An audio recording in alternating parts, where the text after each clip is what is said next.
Today I'm going to read a story to you about Benjamin, a bunny. And it's from the Beatrix Potter book. And here's Benjamin Bunny. And here's his little house. One morning, a little rabbit sat on a bank. He pricked his ears and listened to the trit-trot of a pony. A gig was coming along the road. It was driven by Mr. McGregor, and beside him sat Mrs. McGregor in her best bonnet. As soon as they had passed, little Benjamin Bunny slid down into the road and set off, with a hop, skip, and a jump, to call upon his relations who lived in the wood at the back of Mr. McGregor's garden. That wood was full of rabbit holes, and in the neatest, sandiest hole of all lived Benjamin's aunt and his cousins, Flopsy, Mopsy, Cottontail, and Peter. Old Mrs. Rabbit was a widow. She earned her living by knitting rabbit wool mittens and muffetees. I once bought a pair at a bazaar. She also sold herbs and rosemary tea, and rabbit tobacco, which is what we call lavender. Little Benjamin did not very much want to see his aunt. He came around the back of the fir tree and nearly tumbled upon the top of his cousin Peter. Peter was sitting by himself. He looked poorly and was dressed in a red cotton pocket handkerchief. "Peter," said little Benjamin in a whisper, "who has got your clothes?"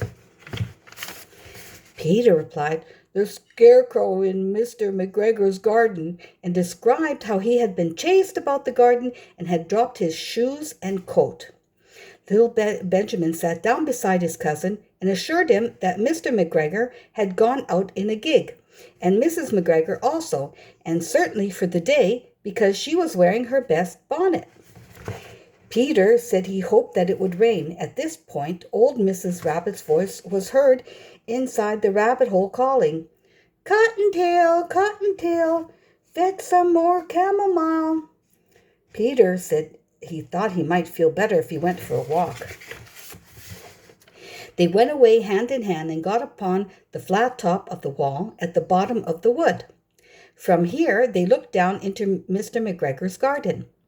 Peter's coat and shoes were plainly to be seen upon the scarecrow, topped with an old tam o'shanter of Mr. McGregor's. Little Benjamin said, "It spoils people's clothes to squeeze under a gate. The proper way to get in is to climb down a pear tree." Peter fell down head first, but it was of no consequence, as the bed below was newly raked and quite soft. It had been sown with lettuces. They left a great many old little footmarks all over the bed, especially little Benjamin, who was wearing clogs. Little Benjamin said that the first thing to be done was to get back Peter's clothes, in order that they might be able to use the pocket handkerchief. They took them off the scarecrow. There had been rain during the night, so there was water in the shoes, and the coat was somewhat shrunk. Benjamin tried on the tam o'shanter, but it was too big for him. So I guess this is what a tam o'shanter is.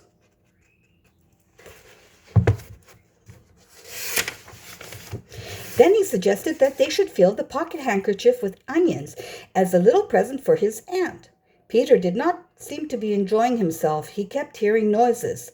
Benjamin, on the contrary, was perfectly at home and ate a lettuce leaf.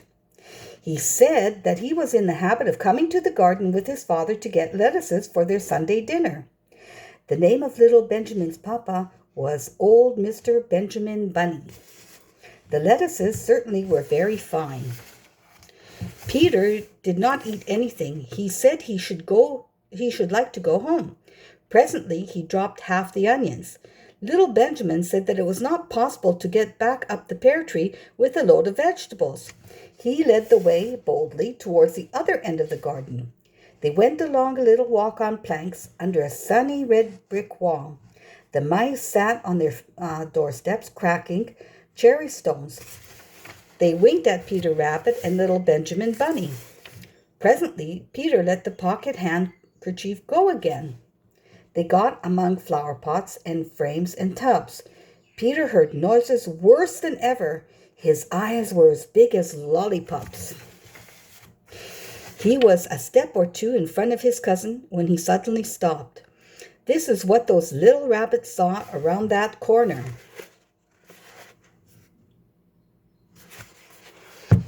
Little Benjamin took one look, and then in half a minute, less than no time, he hid himself and Peter and the onions underneath a large basket. The cat got up and stretched himself, then came and sniffed at the basket. Perhaps she liked the smell of onions. Anyway, she sat down upon the top of the basket. She sat there for 5 hours. I cannot draw you a picture of Peter and Benjamin underneath the basket because it was quite dark and because the smell of onions was terrible. It made Peter Rabbit and little Benjamin cry. The sun got round behind the wood, and it was quite late in the afternoon. But still the cat sat upon the basket. At length there was a pitter-patter, and some bits of mortar fell from the wall above. The cat looked up and saw old Mr. Benjamin Bunny prancing along the top of the wall of the upper terrace. He was smoking a pipe of rabbit tobacco and had a little switch in his hand. A switch is a stick. He was looking for his son. Old Mr. Bunny had no opinion whatever of cats. He took a tremendous jump off the top of the wall onto the top of the cat and cuffed her off the basket and kicked her into the greenhouse, scratching off a handful of fur. The cat was too much surprised to scratch back. When old Mr. Bunny had driven the cat into the greenhouse, he locked the door. Then he came back to the basket and took out his son Benjamin by the ears and whipped him with the little switch, which is a stick. In other words, he spanked him with the stick. Then he took out his nephew Peter. Then he took out the handkerchief of onions and marched out of the garden. When Mr. McGregor returned about half an hour later, he saw several things which perplexed him. It looked as though some person had been walking all over the garden in a pair of clogs, only the footmarks were too ridiculously little. Also, he could not understand how the cat could have managed to shut himself up inside the greenhouse, locking the door upon the outside. When Peter got home, his mother forgave him because she was so glad to see that he had found his shoes and coat. Cottontail and Peter folded up the pocket handkerchief, and old Mrs. Rabbit strung up the onions and hung them for the kitchen ceiling, with the bunches of herbs and the rabbit tobacco. The end. I hope you enjoyed it.